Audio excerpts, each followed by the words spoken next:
January 12, 1945. Camp Shelby, Mississippi. A German woman is crying into a bowl of beef stew. Not because she is sad. Not because she is humiliated. She is crying because it is hot. Because it is real. Because in over 3 years of war, she has forgotten what it feels like to be full. And she is not alone. Around her, 42 other women soldiers, radio operators, nurses, clerks are doing exactly the same thing. Grown women. Trained military personnel. Breaking down completely over a bowl of American beef stew. This is not a story about a battle. There are no tank divisions here. No air raids. No beaches stormed at dawn. This is a story about something far more powerful than any weapon the United States ever deployed in World War II. This is the story of how a Chinese-American cook from San Francisco, a farm boy from Georgia, and a female army doctor from Ohio changed the lives of 43 enemy prisoners forever, using nothing but food decency and a ladle full of gravy. Don't forget to hit like, subscribe, and turn on notifications so you never miss our next video. Join us as we explore more stories, historical events, and inspiring moments from the past. We're building a community of people who believe history is more than dates and battles. It's about the human beings who lived it. Before this night is over, one of these women will make a decision that echoes for the next 20 years. One will stay in America. One will return to Germany and rebuild its medical system from the ruins. And one prisoner, number 4732, will eventually marry the American guard who gave her seconds. But right now, none of that matters. Right now, there is only the stew. The transport truck rumbled through the main gates of Camp Shelby, just as the Mississippi sun began dropping behind the pine forests. Inside the canvas-covered bed, 43 German women sat in rigid silence. Their gray auxiliary uniforms hung loose on frames that had grown thinner with each passing month. They had been captured during the chaotic Wehrmacht retreat through France, processed through temporary holding facilities in England, and shipped across the Atlantic in cargo holds where the cold came up through the floor and never left. Now they were here. The American South. A place so foreign, it might as well have been another planet. 24-year-old Thea Zimmerman pressed her face against a small gap in the canvas as the truck slowed. She was a radio operator, prisoner number 4732. She had believed she was defending her country. She had believed a lot of things that no longer seemed true. What she could see through that gap surprised her. The barracks looked solid. The paths were swept clean. A guard walking past the fence nodded politely at a passing colleague without any of the aggressive posturing she had been trained to expect from the enemy. And then, cutting through the diesel smell of the truck, cutting through the pine air of Mississippi, she caught something else entirely. Food. Real food. Cooking somewhere in this camp. Meat and vegetables and something warm she could not name, but which made her stomach clench so hard, she had to press her hand against it to keep from making a sound. She could not remember the last time she had smelled anything like that. Captain James Morrison was waiting as the women climbed down from the truck. He had been briefed on this unusual transfer. 43 German women auxiliaries captured in France processed through England, now assigned to the women's section of Camp Shelby. Morrison was an experienced officer. He had overseen the arrival of hundreds of male prisoners. But this was different. These women needed separate housing, different security protocols, and perhaps most importantly, they needed someone to understand that wearing an enemy uniform did not make you less than human. He watched them form up instinctively. Shoulders back, eyes forward, and he recognized that posture immediately. It was armor, the only thing they had left. 27-year-old Annalisa Fisher stood near the end of the line, with her hands clasped tightly to stop them shaking. She had worked in supply coordination for field hospitals. She had seen what prolonged deprivation did to a human body. She had watched soldiers waste away on inadequate rations while the military told them victory was coming. She knew exactly what was happening to her own body. She just did not have the luxury of admitting it. 21-year-old Elfrida Bauer stood beside Thea. She had been shivering for 3 hours beneath the one blanket they shared. She had worked as a medical assistant near Nuremberg, holding the hands of young men whose bodies were consuming themselves from the inside out. She had learned to ignore her own hunger. She was very good at it by now. The women were led to the section of camp prepared for them. 3 wooden barracks with actual mattresses. Thin, but present. Blankets folded at the foot of each bed. A wood-burning stove waiting in the center of each room. Windows with glass.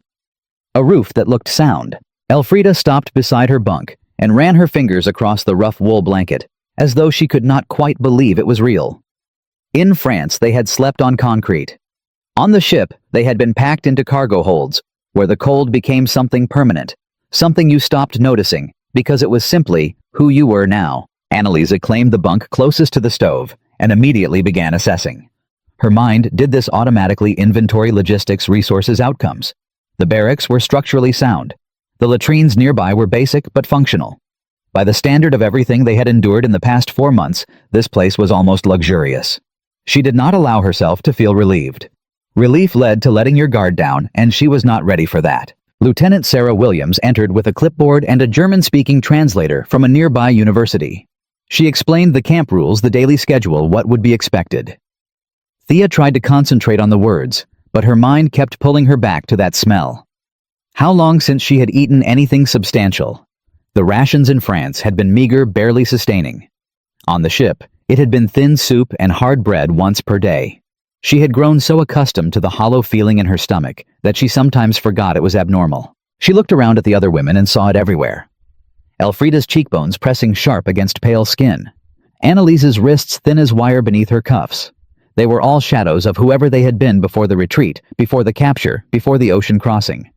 They were alive, but only barely, and in ways they had all quietly accepted might not continue much longer.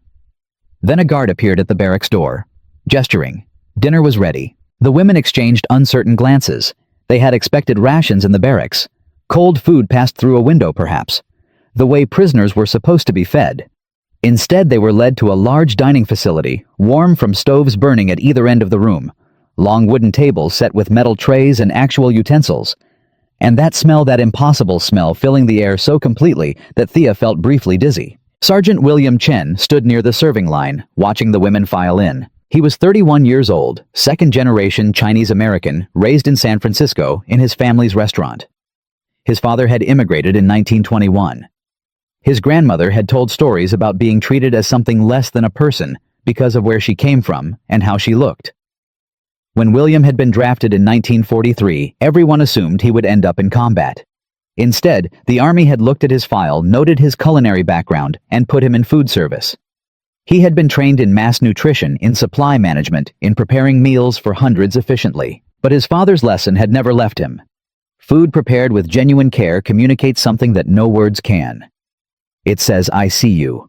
You are worth this effort. You are still a person." When he had learned that German women prisoners would be arriving, some of his fellow staff had suggested that enemy prisoners deserved nothing beyond minimum requirement rations.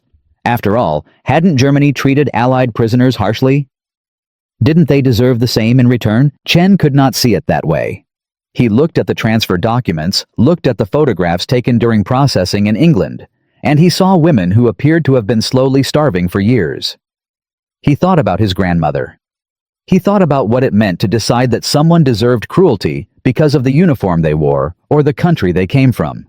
He made beef stew. Not the watered-down obligation minimum version that would have satisfied the requirement. Real stew. Quality beef, not scraps. Fresh vegetables properly prepared. Seasoned with actual herbs cooked with genuine attention, thick with gravy that had been building on the stove since morning. He baked bread that afternoon. White bread still warm. He had apple cobbler planned for later in the week. If these women were going to be in his mess hall, they were going to be fed the way he would want someone to feed his own sisters if they were lost and far from home. The women moved through the serving line slowly, uncertainly holding out their metal trays. Thea stared at what was placed in front of her, and genuinely could not process it. A thick piece of bread, still warm from the oven. A serving of green beans that looked fresh.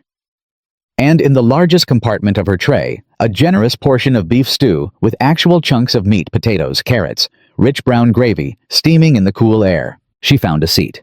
She looked at the tray. Around her, every other woman was doing the same thing, sitting down, staring, not eating. As if the act of beginning might make it disappear. As if this required confirmation that it was real. Thea picked up her spoon with a hand that shook so badly she almost dropped it. She dipped it into the stew. Brought it to her lips. The flavor hit her like a physical force. Hot. Genuinely deeply hot. Not lukewarm, not body temperature, but actually hot, in a way food had not been in so long that she had forgotten it was even possible. The meat was tender. The herbs were something her mother used to use in their Munich kitchen, in a life that felt like it belonged to someone else entirely. The vegetables were soft, but not collapsed, cooked by someone who understood the difference. She took another bite. Across the room, Elfrida was on her third spoonful when something shifted in her chest. A pressure building behind her breastbone.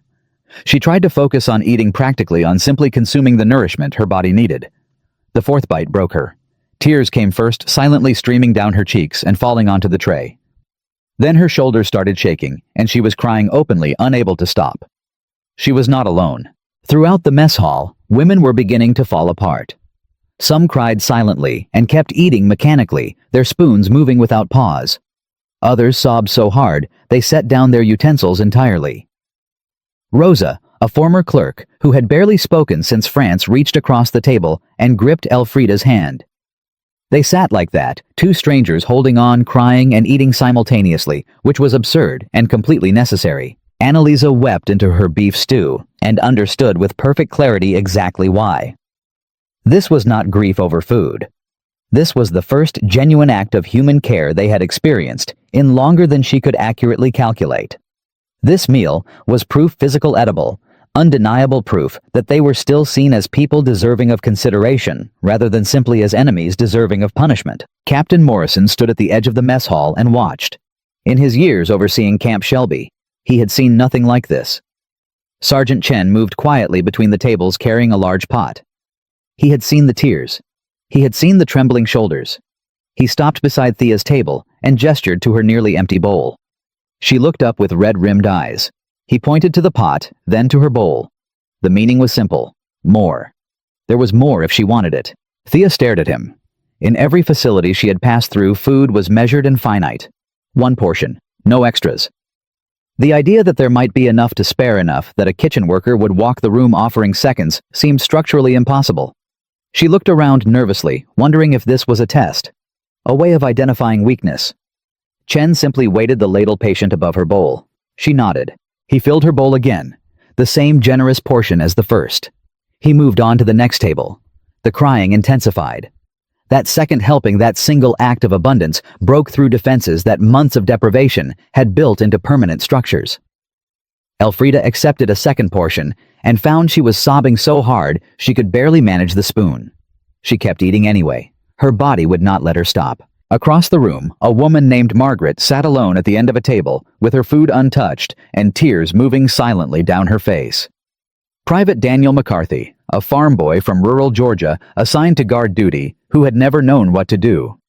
Around foreign women noticed her. She was older than the others. The dark circles under her eyes went beyond physical tiredness into something deeper. His own mother had worn that same look during the worst years of the Depression, when keeping the farm meant going hungry. He sat down across from her, technically against protocol, and picked up his own dinner tray. He ate slowly, took a bite of stew, chewed, swallowed, tore off a piece of bread. He was not watching her. He was simply present, calm, eating a normal meal, showing her without words that the food was safe and real and meant to be consumed. After several long minutes, Margaret's hand reached for her spoon.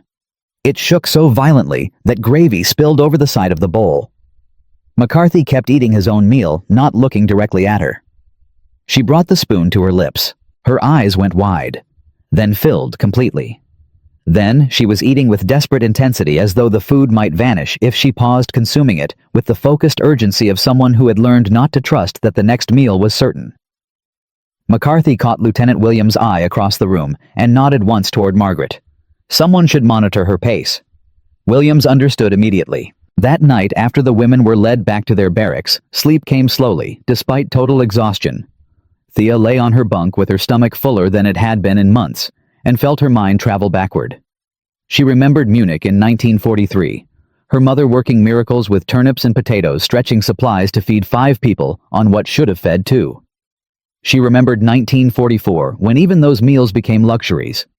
She remembered joining the Auxiliary Corps, partly from patriotic conviction, but also because military personnel were fed before civilians, and she had watched her younger siblings grow thin while she received her soldier's ration. The guilt had never fully left her. She had told herself it was temporary. She had believed victory was coming. She had believed many things that no longer seemed true. Elfrida stared at the ceiling and replayed the meal in precise detail. She had spent 2 years watching patients waste away in a field hospital outside Nuremberg. She had learned to function on adrenaline when food was insufficient, which was almost always. She had eaten her daily bread ration in tiny bites, making it last as long as possible, pretending to her body that small amounts repeated slowly were the same as being genuinely fed. She had drunk ersatz coffee made from roasted acorns and told herself it was fine. She had suppressed the hunger until it became background, then until it became simply who she was. That stew tonight had tasted like something from before all of it. Before the war, before the retreat, before the ocean. It had tasted like the world when it was still a place that made sense. Annalisa sat on her bunk with a small notebook writing.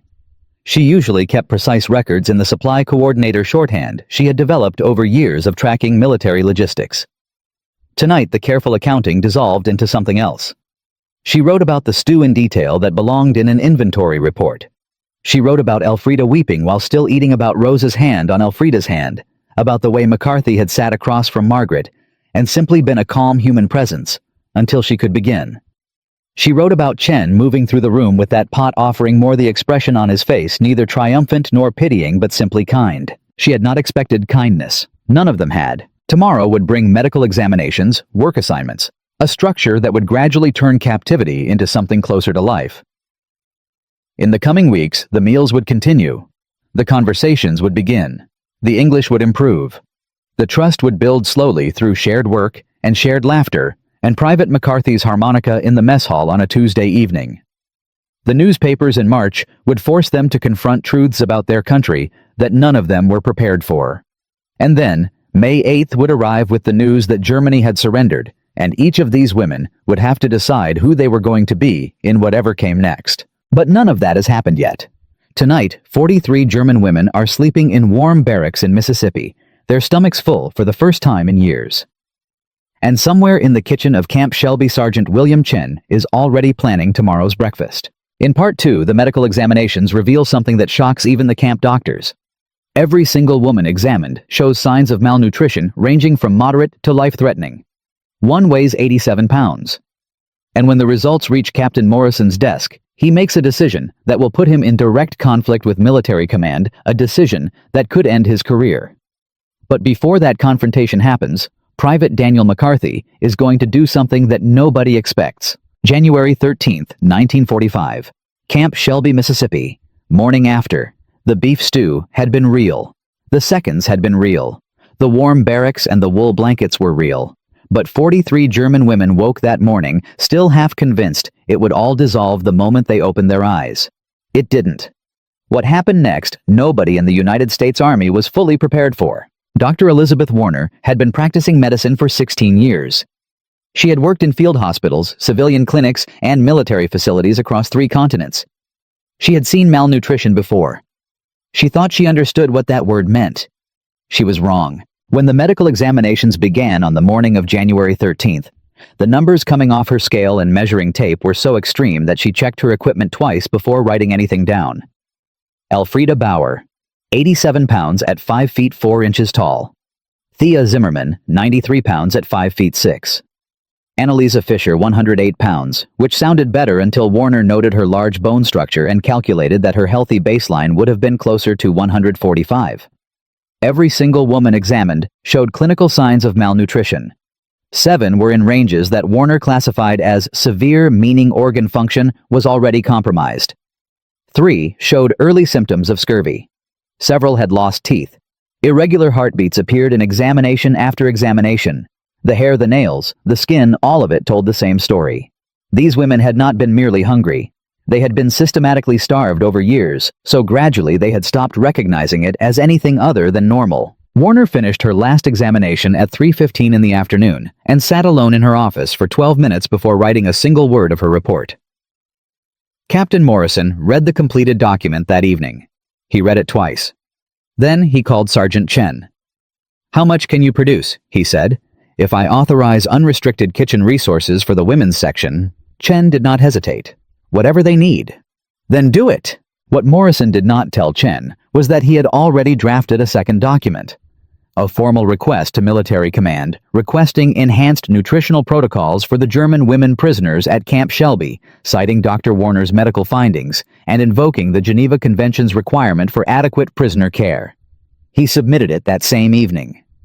The response arrived in 4 days. Colonel Harold Briggs' Regional Command was a career military officer with 31 years of service and a particular conviction that wartime administration required firm boundaries.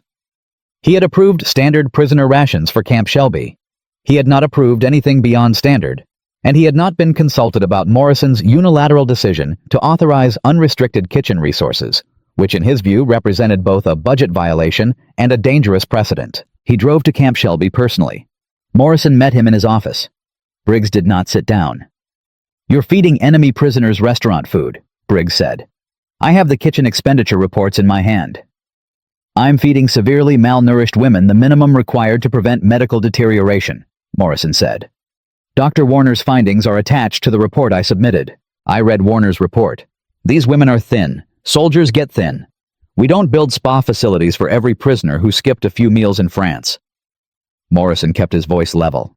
"Colonel, 7 of these women are at risk of cardiac events within the next 30 days if their nutritional status doesn't improve. That's not my assessment. That's a board-certified physician's documented medical finding. Then feed them vitamins." Briggs set the expenditure report on the desk.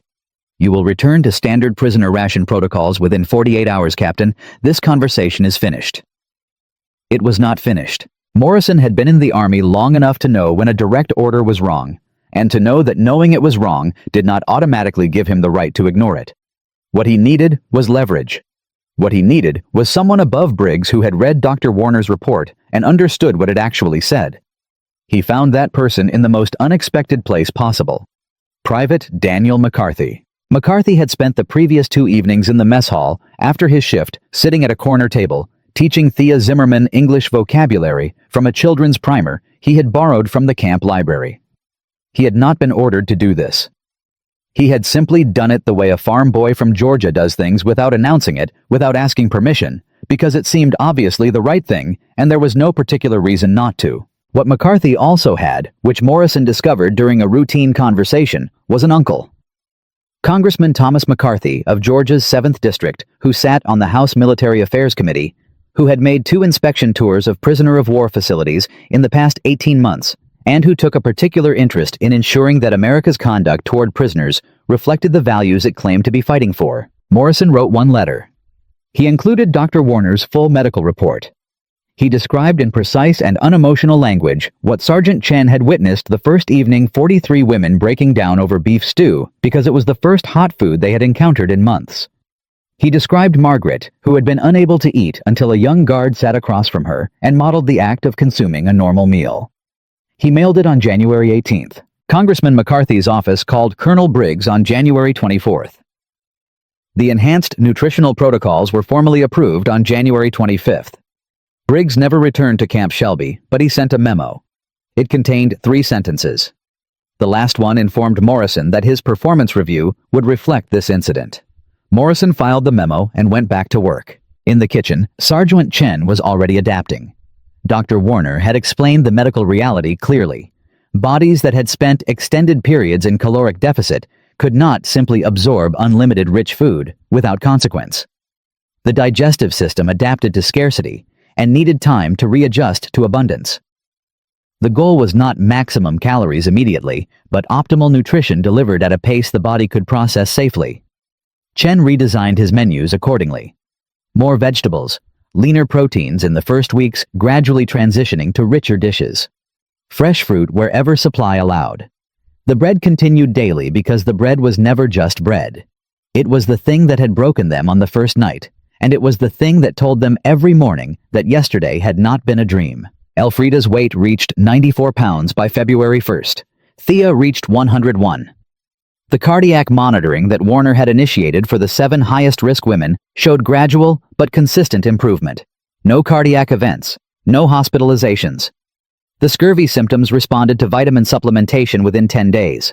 The physical recovery was measurable, trackable, documented in Warner's files with the same precision she applied to every medical record. What was harder to document was the other recovery, the one happening simultaneously in the barracks and the mess hall, and the administrative offices where these women were beginning to work. Thea's English improved so rapidly that by the 3rd week of February, Corporal Jennifer Hayes was giving her actual administrative tasks rather than just simple filing. The work required precision reading, comprehension, and attention to procedural detail, all of which Thea had in abundance from her years as a radio operator, where imprecision meant failed communications, and failed communications meant dead soldiers. Hayes noticed this and said so directly one morning. "You're better at this than half my regular staff," she said. Thea looked at her for a moment, uncertain whether this was a compliment or an accusation. "I was trained to be precise," she said finally in careful English. "It shows." Hayes went back to her files. "You're doing the correspondence index tomorrow." Elfrida, meanwhile, was becoming something Dr. Warner had not entirely anticipated indispensable.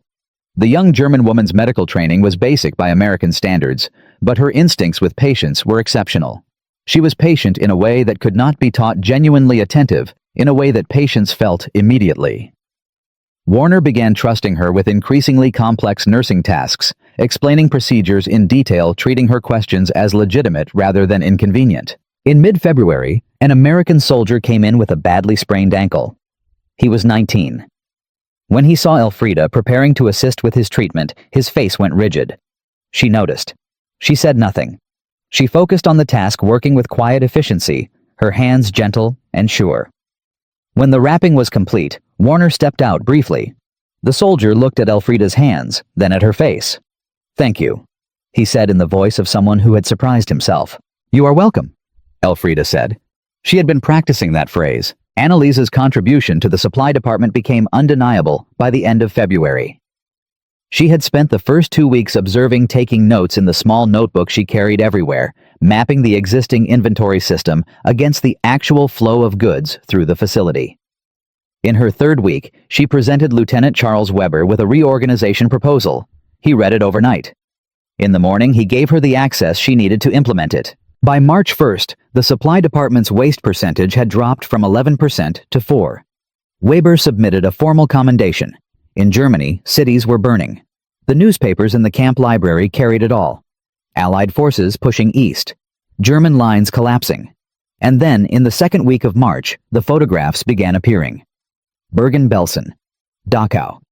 Names the women had never heard attached to images that none of them could look at without something fundamental shifting inside. Thea sat at a library table with a newspaper in her hands for 40 minutes without moving. The photographs showed living skeletons in striped uniforms, stacked in barracks, designed for a fraction of the number packed inside. They showed mass graves.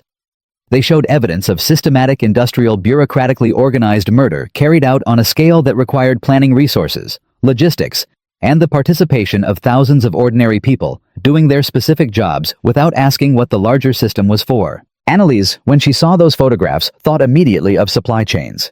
She could not help it. Her mind worked in logistics. She thought about the trains, the records, the coordination required.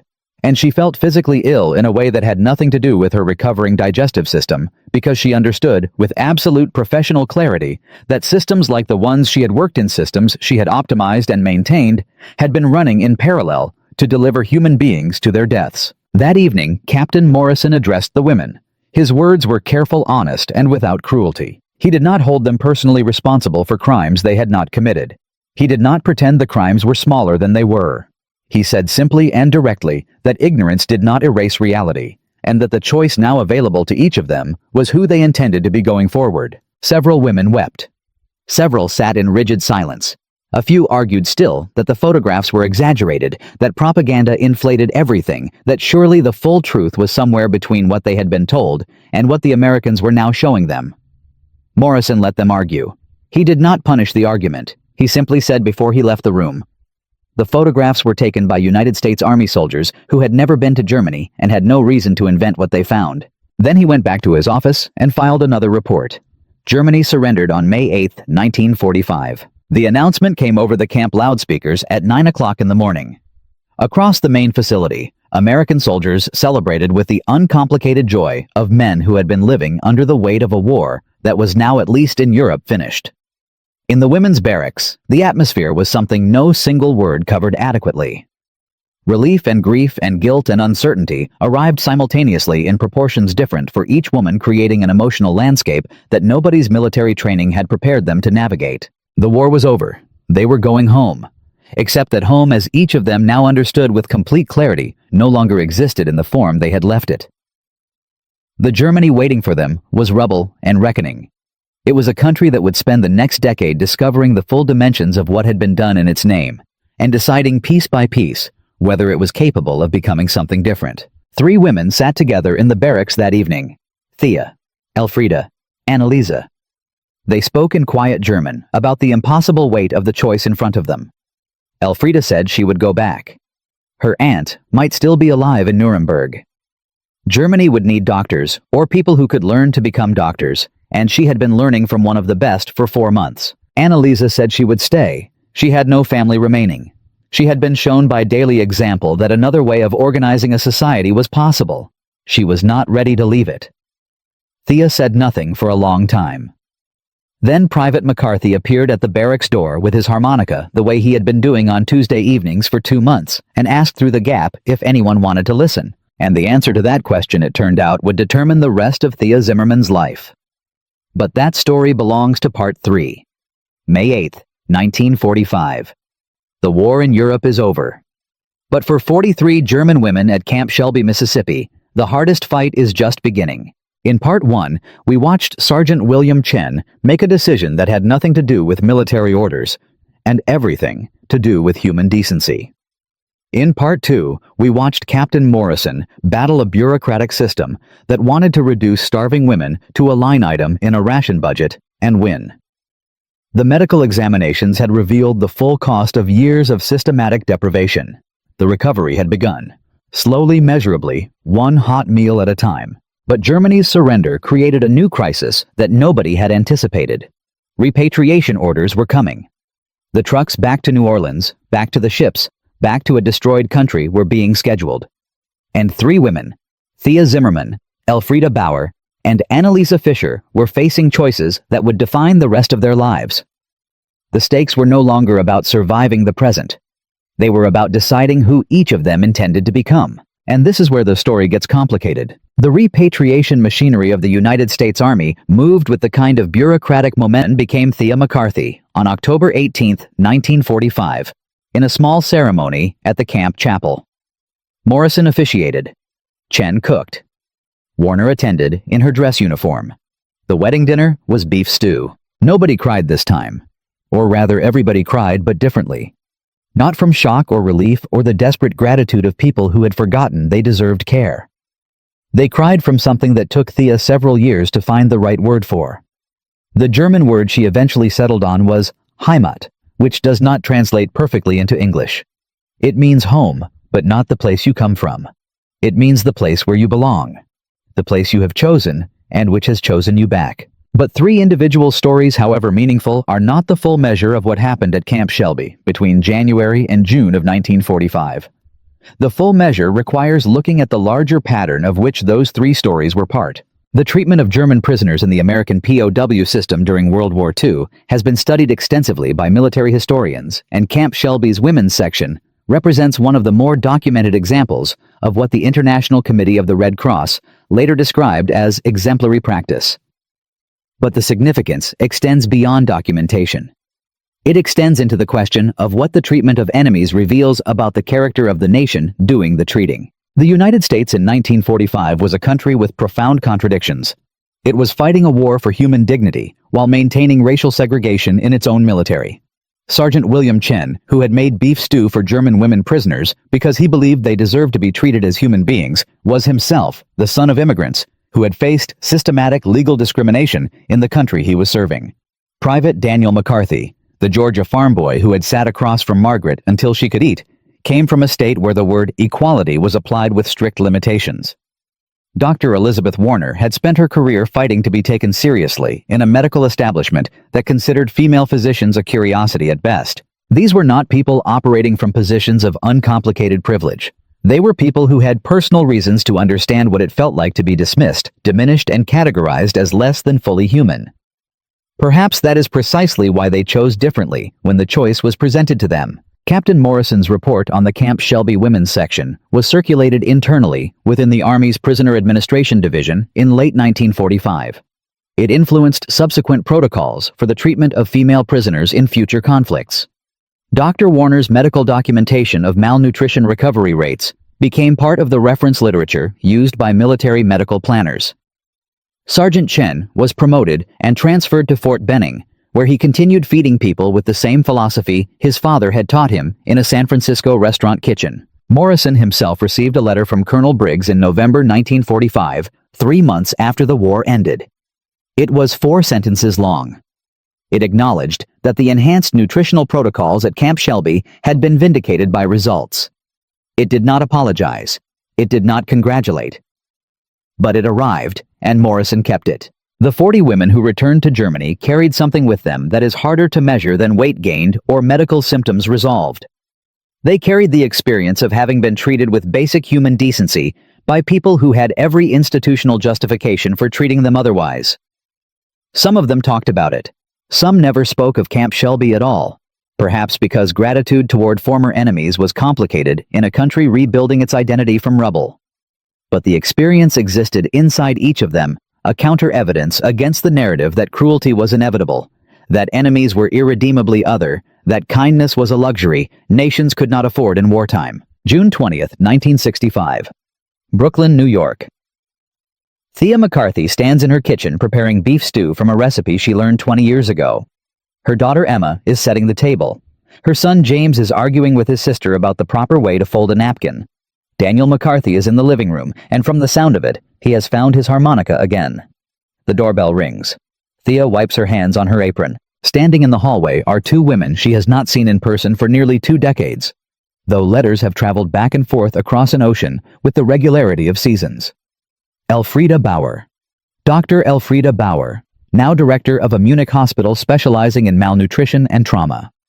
Annalisa Fischer-Weber, who works 3 blocks from the White House and has met 2 presidents. They stand there for a moment, the 3 of them in a Brooklyn hallway in 1965. Then they embrace with the easy certainty of people who have known each other at their most broken and their most whole. "You made stew," Elfriede says because she can smell it from the door. "I always make stew," Thea says. The children are introduced. The table fills. The harmonica eventually appears. And over dinner, 3 women tell their children about a Mississippi prison camp in January 1945. About a cook who made beef stew because he believed that food prepared with genuine care could communicate what words could not. About a farm boy who sat across from a woman who had forgotten how to eat and simply demonstrated that it was still possible. About a doctor who weighed women on a scale and then fought a bureaucratic system with 12 pages of medical documentation and 1 borrowed congressman. They tell their children that the most powerful thing they witnessed during the Second World War was not a battle or a weapon or a strategic decision. It was a ladle of gravy, offered freely, with no expectation of anything in return.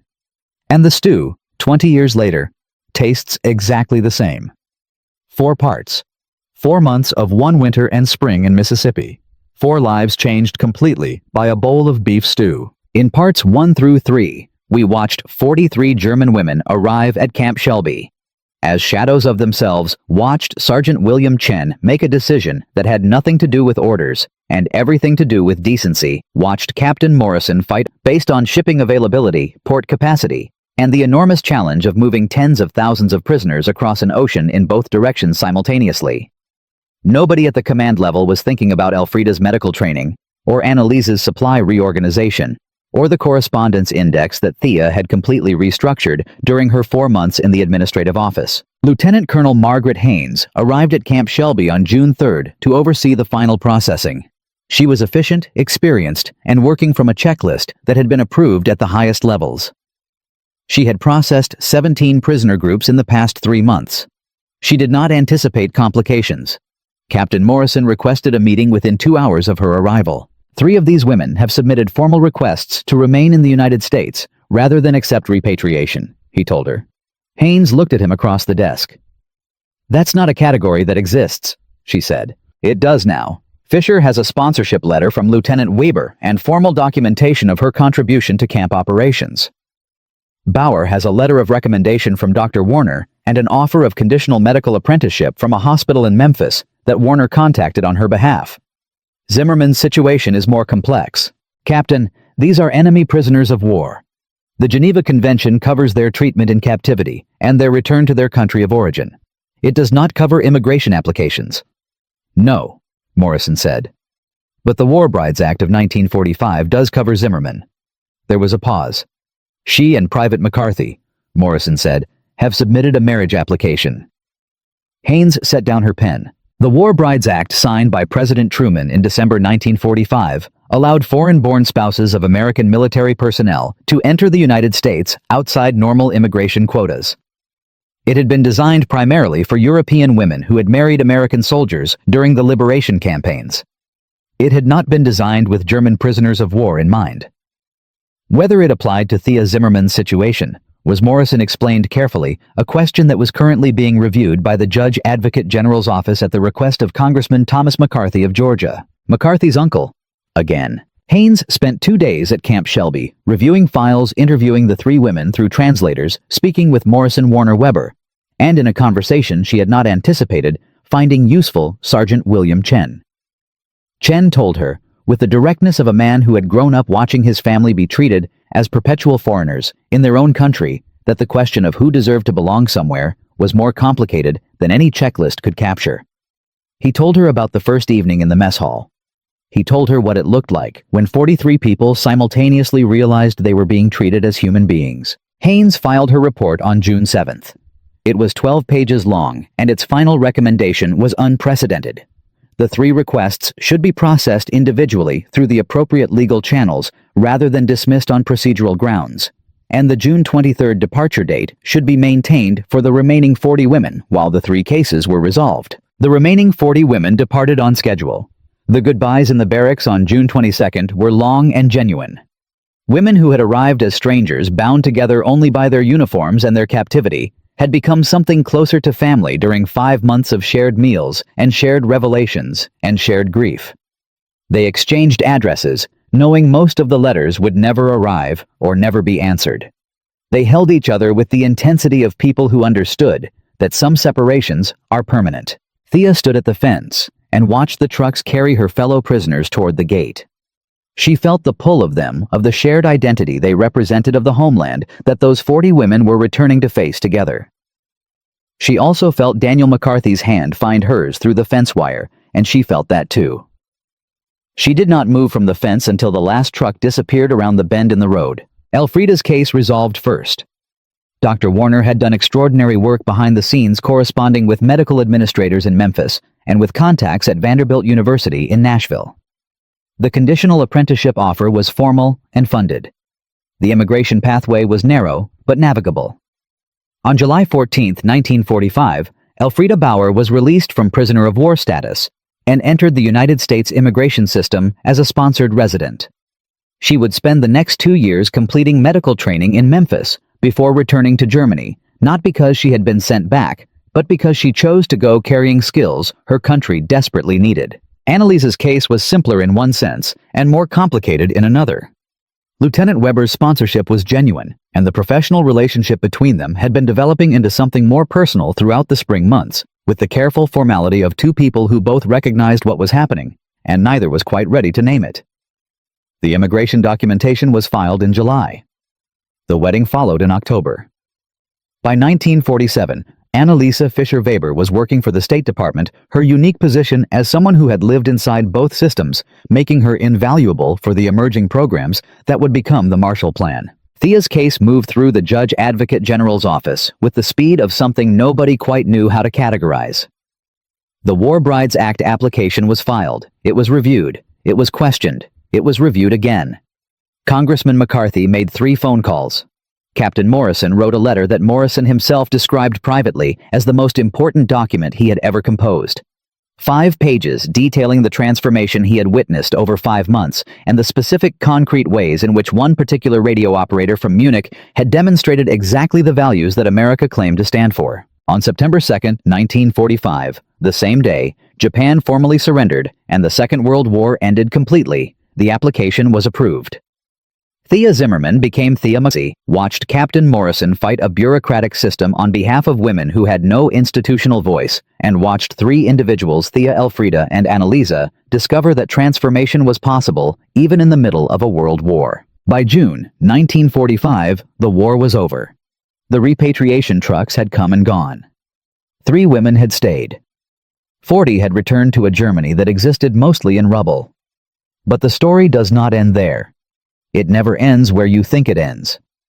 Because the real question, the one that history rarely stops to answer, is this: what happened to the ordinary people who made extraordinary choices when nobody was watching and nobody required it of them? William Chen returned to San Francisco in late 1945 and walked back into his family's restaurant on Geary Street as though he had simply been away on a long trip. His father was behind the counter. His mother was in the kitchen.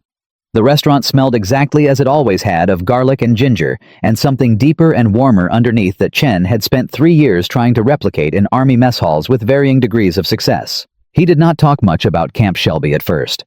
San Francisco in 1945 had complicated feelings about the war's end, and even more complicated feelings about Chinese Americans who had served, and William Chen was not a man who needed external validation to feel confident in his choices. He simply went back to cooking. He took over more of the restaurant's operations as his father's health declined through the late 1940s. He married in 1948.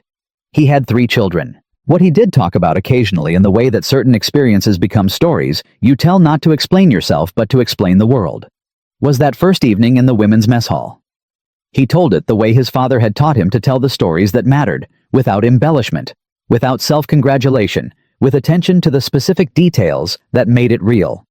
The shaking hands, the untouched trays, the woman who could not begin eating until someone sat across from her and demonstrated that it was still possible. He told it as a story about food, but it was always a story about something larger than food. Chen died in 1990 at the age of 76 in the same San Francisco neighborhood where he had been born, in a house 3 blocks from the restaurant his family had operated for nearly 70 years. His obituary in the San Francisco Chronicle described him as a local restaurateur and community figure. It did not mention Camp Shelby. It did not mention 43 German women or beef stew, or a decision made on a January evening in Mississippi that required no authorization and cost nothing except the willingness to treat people as people. His daughter, reading the obituary proof before publication, added one sentence. He believed that food prepared with genuine care could communicate what words could not, and he spent his life proving it. The Chronicle ran it unchanged. Captain James Morrison remained in the Army through Korea, retiring as a full colonel in 1957. The performance review that Briggs had threatened did not ultimately damage his career in any measurable way, partly because Congressman McCarthy's involvement had created a paper trail that made retribution professionally inadvisable, and partly because Morrison was simply too competent to sideline. He settled in Virginia after retirement, taught history at a community college for 11 years, and wrote a memoir in the late 1970s that was never published commercially but was printed privately and distributed among people who had been at Camp Shelby. In it, he described the moment he read Dr. Warner's medical report on the evening of January 13, 1945. He wrote that the numbers on those pages represented something he had never been trained to process. Not enemy casualties, not strategic losses, but the human cost of a system that had decided certain people's hunger was acceptable and certain people's fullness was a threat. He wrote that the decision to call Chen that evening and authorize unrestricted kitchen resources was the easiest decision he had ever made, and that the fight to defend it was the most important. He also wrote about Briggs, not with anger, but with something more complicated. A recognition that Briggs was not a villain, but a system, that the impulse to reduce people to categories and categories to checklists was not unique to any individual, but was the default logic of institutions under pressure, and that resisting it required something that training did not automatically produce. He called that something character. He said he was not sure it could be taught, but he was certain it could be demonstrated, and that demonstration was its own form of transmission. Dr. Elizabeth Warner became the first female director of a military medical training program in 1952, a position she held until her retirement in 1964. The documentation she compiled at Camp Shelby, the detailed records of malnutrition presentation, recovery trajectories, and the medical protocols she developed with Sergeant Chen for managing refeeding syndrome in severely deprived individuals, was incorporated into military medical training curricula and remained in use through the Vietnam era. Her work on what she called the psychological dimensions of nutritional recovery. The observation that the emotional response to adequate food after prolonged deprivation was as clinically significant as the physical response influenced subsequent research in trauma medicine that extended well beyond military contexts. She and Elfrieda Bauer maintained correspondence until Warner's death in 1971. The letters preserved in the Warner Family Archive and partially digitized by Vanderbilt University in 2003 document a professional relationship that became a genuine friendship across the distance of an ocean and the divide of former enmity. In one letter from 1963, Warner wrote to Elfrida, "You were the best student I ever had, and I want you to know that what I learned from watching you recover was more than I could have learned from any textbook. You showed me what the will to live actually looks like when it has enough to eat." Private Daniel McCarthy of rural Georgia, who had never expected to do anything historically significant, and who had sat across from a starving woman on a January evening in 1945, simply because it seemed like the obvious thing to do, spent the rest of his life being asked how he had known to do that. His answer never varied, "I didn't know anything. I just thought about my mother." He and Thea settled in Brooklyn in 1946, in a neighborhood with a substantial German immigrant community, where Thea's accent was unremarkable and her history was her own business. He worked in construction management. She worked eventually as a translator, and later as an administrator at a school in Queens. They had 2 children. They were, by all accounts, an unremarkable family in the best possible sense. Ordinary, stable, functional, happy in the quiet way that people who have seen genuine suffering sometimes become happy with a full understanding of what the alternative looks like. The beef stew was a permanent fixture of their household. Thea made it from Chen's recipe, which she had learned during those kitchen evenings in Mississippi, and she made it with the same attention to detail that Chen had brought to it. Real beef, fresh vegetables, herbs that took time, gravy that needed to build. She made it on ordinary weeknights and on special occasions with equal care, because Chen had taught her that the care was the point, not the occasion. The real legacy of Camp Shelby, however, extends beyond the individuals who lived it. It extends into a question that historians of the Second World War have only recently begun examining systematically. What was the cumulative effect of how America treated its prisoners of war on the post-war reconstruction of Germany and Japan? The short answer, supported by research conducted by the Institute for War, Holocaust, and Genocide Studies and published in a series of papers between 2008 and 2019, is measurable and significant. Of the approximately 425,000 Axis prisoners held in the United States during the Second World War, a substantial majority returned to their home countries with direct experience of American institutional treatment that contradicted the wartime propaganda they had absorbed. This experience did not automatically produce admiration or political conversion, but it produced something arguably more durable empirical counter-evidence. These were people who could say from personal experience that the reality of America did not match the caricature they had been sold. The 40 women who returned to Germany from Camp Shelby in June 1945 were 40 data points in that larger pattern. They returned to a country that was trying to understand how it had become what the photographs from Bergen-Belsen and Dachau showed it had become, and they carried with them a specific and concrete experience of what a different set of choices looked like in practice. Not an abstraction, not propaganda. Beef stew and a second helping, and a farm boy from Georgia who sat across from a stranger and ate his dinner slowly enough that she could find her way back to eating her own. The research published in 2019 estimated through modeling of post-war political attitude surveys and longitudinal studies of former prisoner communities in Germany that individuals with direct American POW experience were statistically significantly more likely to support democratic institution building in the early Federal Republic than comparable individuals without such experience. The effect size was modest, but consistent across multiple datasets. 43 women from Camp Shelby represented a fraction of the total sample. But they were part of it. They counted. Here is what most people do not know. In 2003, the United States Army Center of Military History completed a declassification review of prisoner of war administration records from the Second World War. Among the documents released was a series of inspection reports filed by the International Committee of the Red Cross between 1944 and 1946. The ICRC inspected 155 prisoner of war facilities in the continental United States during that period. Camp Shelby appeared in 4 of those reports. In each report, the women's section received the highest rating. The ICRC awarded fully compliant with all Geneva Convention requirements and demonstrably exceeding minimum standards in the areas of nutrition, medical care, and humane treatment. The final ICRC report dated September 1945, included a single paragraph about the women's section that was unusual enough to have been flagged by the declassification reviewer. It read in the dry language of international inspection bureaucracy that the facility represented an example of prisoner treatment, in which the administering authority appeared to have understood that the purpose of the Geneva Convention was not merely to establish minimum floors, but to express a principle, and had acted accordingly. The ICRC did not name Sergeant Chen, or Captain Morrison, or Dr. Warner, or Private McCarthy. It named no individuals. It simply noted what had been done and assessed it as meeting and exceeding the standard that international law required. What international law required was minimum decency. What Camp Shelby provided was something more than that.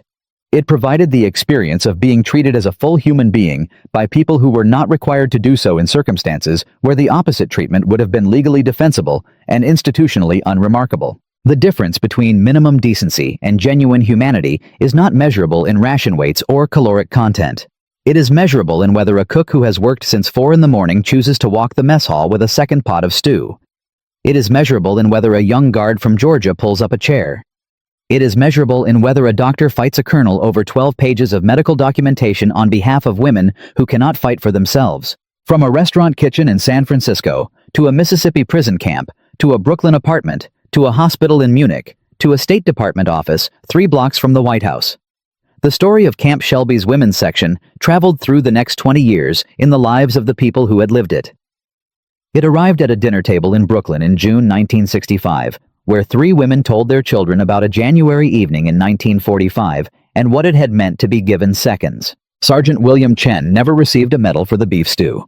Captain Morrison's performance review did in fact contain one negative notation. Private McCarthy spent the rest of his life insisting he had done nothing remarkable. Dr. Warner's groundbreaking documentation of refeeding psychology took 14 years to enter standard military medical curricula. None of that changed what had happened. None of that changed the 43 women who arrived as shadows and left as something else. None of that changed the 40 who went back to Germany, carrying empirical counter-evidence against the propaganda that had shaped their entire understanding of the world. None of that changed the 3 who stayed and built lives and made beef stew on Tuesday evenings and raised children who grew up knowing that their parents had been treated with dignity at the worst moment of their lives by people who chose to do so freely. The most powerful weapon America deployed in the Second World War was not the B-29 Superfortress, or the Manhattan Project, or the industrial capacity that outproduced every other nation on Earth. It was the accumulated weight of millions of individual choices to treat other human beings as human beings made by ordinary people in ordinary circumstances, without orders, without audiences, without any guarantee that it would matter. It mattered. History does not remember most of their names, but it carries their choices forward anyway, in the lives that were changed by them, and in the lives that those lives changed in turn, moving outward through time in the quiet, unstoppable way that genuine kindness always does. That is why this story is worth telling. That is why it will always be worth telling. Because a cook in Mississippi made beef stew with genuine care, and 60 years later, 3 women in Brooklyn still remembered exactly how it tasted.